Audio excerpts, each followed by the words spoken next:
வணக்கம் students. Next நம்ம பார்க்க போகிறது UML கிளாஸ் டயக்ராம்ஸ் தான் பார்க்க போகிறோம். அதாவது யூனிஃபைடு மாடலிங் லாங்குவேஜ் கிளாஸ் டயக்ராம்னு சொல்லுவோம். இதோட டெஃபினிஷன் பார்க்கலாம். A UML class diagram is used to show the structure of a system by displaying the classes, their attributes, methods and their relationship. So இந்த டயக்ராமில் என்ன இருக்கும்னா ரெண்டு விஷயங்கள் இருக்கும். ஒன்று கிளாஸ் இருக்கும் டாப்பில்.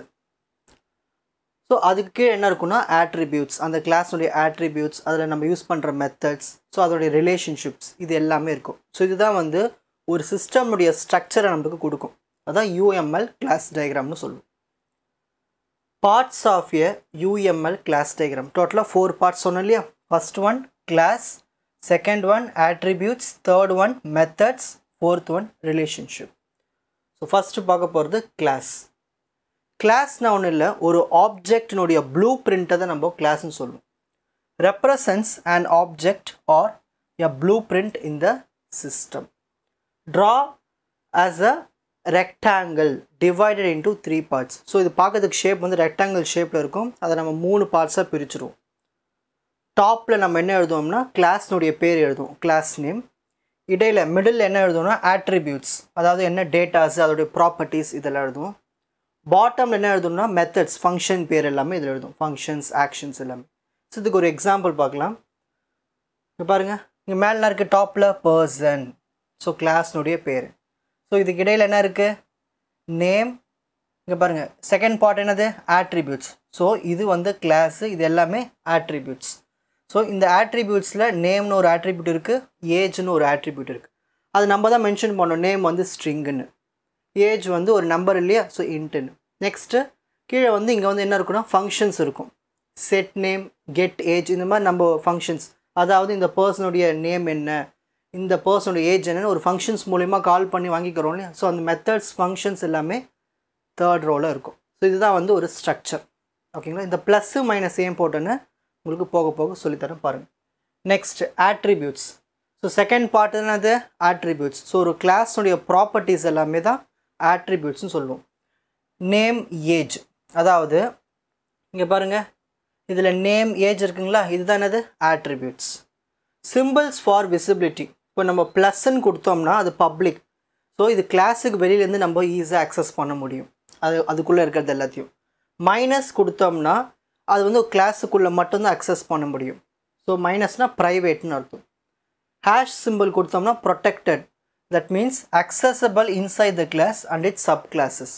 ஸோ அதோடைய சப் கிளாஸஸ், கிளாஸுக்குள்ளே சப் கிளாஸ் இருக்கும் இல்லையா, அந்த சப் கிளாஸும் அக்சஸ் பண்ண முடியும், அந்த கிளாஸுக்குள்ளேயும் அக்சஸ் பண்ண முடியும். அதுதான் வந்து ப்ரொடெக்டட். சரி, next third one methods. Methods என்னது, ஒரு கிளாஸுக்குள்ளே இருக்கிற ஆக்ஷன்ஸ், ஃபங்க்ஷன்ஸ், இது எல்லாமே நம்ம மெத்தட்ஸ்னு சொல்லுவோம். ஸோ நம்ம பர்சன் கிளாஸ்க்குள்ள என்ன எடுத்துருக்கோம், செட் நேம்னு ஒரு மெத்தடு, கெட் ஏஜ்னு ஒரு மெத்தட், அது ஃபங்க்ஷன்னு சொல்லலாம் இல்லையா. Can take parameters and return a value. So இதுக்குள்ள நம்ம பேராமீட்டர்ஸ் கொடுக்கலாம், வேல்யூஸும் ரிட்டர்ன் பண்ணிக்கலாம். சரி, நெக்ஸ்ட் ரிலேஷன்ஷிப். அசோசியேஷன், அதாவது ரெண்டு கிளாஸுக்கு இடையில் இருக்கிற கனெக்ஷன் தான் நம்ம அசோசியேஷன் சொல்லுவோம். நார்மலாக ஒரு சாலிட் லைன் போட்டு ரெப்ரசன்ட் பண்ணுவோம். ஸோ ஒரு கிளாஸ் ஏ இருக்குது, கிளாஸ் பி இருக்குன்னா கிளாஸ் ஏக்கும் கிளாஸ் பிக்கும் ஒரு நார்மல் லைன் போட்டோம்னா அது அசோசியேஷன். நெக்ஸ்ட் இன்ஹெரிட்டன்ஸ், அதாவது ஒரு கிளாஸ் என்ன பண்ணோம்னா இன்னொரு கிளாஸ் கிட்ட இருக்கிற ப்ராப்பர்ட்டிஸ் எல்லாமே இன்ஹெரிட் பண்ணிக்கும், வாங்கிக்கும். Shows one class inheriting properties from another. இது எப்படி ரெப்ரசன்ட் பண்ணுவாங்கன்னா ஒரு ஹாலோ ட்ரையாங்கிள் போட்டுருவாங்க. Represent by a line with hollow triangle pointing to the parent class. So parent class ஒன்று இருக்குது, கீழே சைல்டு கிளாஸ் இருக்குன்னு வச்சுப்போமே. இந்த சைல்டு என்ன பண்ணும், பேரண்ட் கிட்ட இருக்க எல்லா ப்ராப்பர்ட்டிஸும் வாங்கிக்கும். இங்கேருந்து ஒரு லைனை போட்டு ஒரு ட்ரையாங்கிள் சிம்பிள் போட்டோம்னா அதான் இன்ஹெரிட்டன்ஸ். பின்னால் டயக்ராம்ஸ் பார்க்கலாம். Next aggregation. Has a relationship where one class contain another but can exist independently, represent by a hollow diamond. இங்கே பாருங்கள், இப்போது காருக்குள்ள என்ன இருக்கும், டிவிடி பிளேயர் இருக்கும். ஆனால் இவங்க ரெண்டு பேருமே வந்து டிபெண்ட் பண்ணியாக இருப்போம் இல்லை, இண்டிபெண்ட்டாக அதோட வேலையை பார்க்கும். கார் தனியாக இருக்கும், டிவிடி பிளேயர் தனியாக இருக்கும். ஸோ இதை நம்ம ஒரு லைன் போட்டு இங்கே ஒரு ராம்பஸ் சிம்பிள் போடுவோம், ஹாலோவாக உள்ள கேப் இருக்கிற மாதிரி போட்டோம்னா அது aggregation. Next composition. A stronger form of aggregation where The contained class cannot exist without the container represented by a filled diamond. அதாவது இது ரெண்டும் கனெக்ஷன் இருக்கும். இது ஒன்று இல்லைனா அது இன்னொன்றால் இயங்க முடியாது. அதுதான் விஷயமே. ஒரு எக்ஸாம்பிள் பார்க்கலாம். இப்போ நம்ம பர்சன் இருக்கிறாங்க. பர்சன் ஒரு என்டிட்டி கிளாஸு. அப்புறம் பிரெயின், ஹார்ட்டு, லெக்ஸ் இது எல்லாமே எங்கே கனெக்ட் ஆகிருக்கு? இங்கே பாருங்கள், ஒரு ஷேடடான, அதாவது உள்ள டார்க் பண்ண ராம்பஸ் சிம்பிளாக கனெக்ட் ஆகிருக்கு. அப்படின்னு என்னதுன்னா இது வந்து ஒரு காம்போசிஷன் அர்த்தம். அதாவது இந்த பிரெயின், ஹார்ட்டு, லெக்ஸ் எல்லாமே வேணும் இந்த பர்சனுக்கு, அப்போ தான் இயங்க முடியும். ஸோ போத்துமே என்னது டிபெண்ட் தான். சரி, example, person and address are connected by an association. A person has an address. So பர்சனுக்கு என்ன இருக்கும்? ஒரு அட்ரஸ்னு ஒன்று இருக்கும். ஸோ அது அசோசியேஷன் மூலிமா கனெக்ட் ஆகிருக்கும். Employee is a subclass of person indicated by arrow. So நம்ம என்ன பண்ணலாம்? ஆரோ சிம்பிள் ஏன் போடுறோம்? ஏன்னா எம்ப்ளாயி தான் வந்து பர்சனுடைய சப் கிளாஸ். ஸோ பர்சனுக்கு கீழே எம்ப்ளாயி ஒன்று இருக்கும்.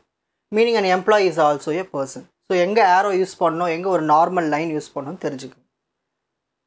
ஒரு முழுசாக ஒரு எக்ஸாம்பிள் பார்க்கலாம். இப்போ பர்சன்னு ஒரு கிளாஸ் இருக்குது, அட்ரஸ்னு ஒரு கிளாஸ் இருக்குது, எம்ப்ளாயின்னு ஒரு கிளாஸ் இருக்குது. இப்போது பர்சனுக்கும் அட்ரஸ்க்கும் வந்து ஒரு நார்மல் கனெக்ஷன் இருக்கும், அசோசியேஷன்.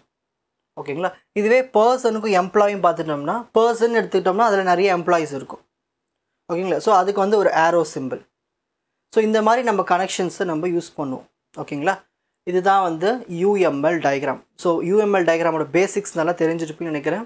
ஸோ எக்ஸாமில் யூஎம்எல் டயக்ராம் எப்படி ட்ரா பண்ணோம்னு இந்த நான் சொல்லி கொடுத்ததை வச்சு நீங்கள் ஃபினிஷ் பண்ணிடலாம். ஓகேங்களா? ஸோ இதோடைய தியரி கண்டென்ட் படித்தாச்சு. இந்த மாதிரி தான் நம்ம யூஎம்எல் டயக்ராம்ஸ் வரையணும். ஓகேங்களா? ஒரு பர்சனுக்கு, ஒரு அட்ரஸ்க்கு, ஒரு எம்ப்ளாய்க்கு எப்படி யூஎம்எல் டயக்ராம் மாதிரி சொன்னாலும் இந்த மாதிரி தான் வரையணும். ஓகேங்களா? இப்போது ஸ்க்ரீன்ஷாட் டைம்.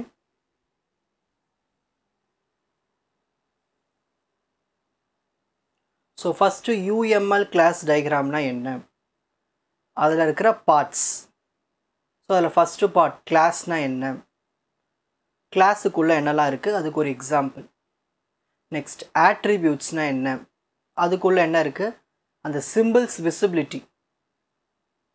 நெக்ஸ்ட்டு மெத்தட்ஸ்னால் என்ன, ஸோ அதுக்குள்ளே எப்படி க்ரியேட் பண்ணணும் மெத்தட்ஸ் எல்லாம். அப்புறம் ரிலேஷன்ஷிப்ஸ் என்னென்ன இருக்குது, அசோசியேஷன் ஒரு சாலிட் லைன், இன்ஹெரிட்டன்ஸ் ஒரு ஹேரோ லைன், அக்ரிகேஷன் ஒரு ஹாலோ டைமண்ட் சிம்பிள், காம்போசிஷன்னா ஷேட் பண்ண diamond symbol, filled diamond simple.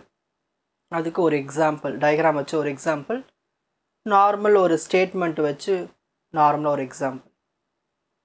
Next எப்படி யூஎம்எல் டயக்ராம் வரையணும், ஒரு பர்சனுக்கு, ஒரு அட்ரஸ்க்கு, எம்ப்ளாய்க்கு எப்படி கனெக்ஷன்ஸ் கொடுக்கணும். பர்சனுக்கு அட்ரஸ்க்கு ஒரு நார்மல் கனெக்ஷன் இருக்கும். இதுவே எம்ப்ளாயினா வந்து என்ன பண்ணும், அந்த பர்சன்லேருந்து ஒரு எம்ப்ளாய் தனியாக பிரியுது இல்லையா? ஸோ அதுக்கு ஏரோ மார்க் யூஸ் பண்ணும். உங்களுக்கு இந்த கண்டென்ட் ஈஸியாக புரிஞ்சிருக்கும்னு நினைக்கிறேன். வாட்ச் அதர் எபிசோட்ஸ் இன் த appropriate playlist. Fuji silver academy strength success directive. வணக்கம்.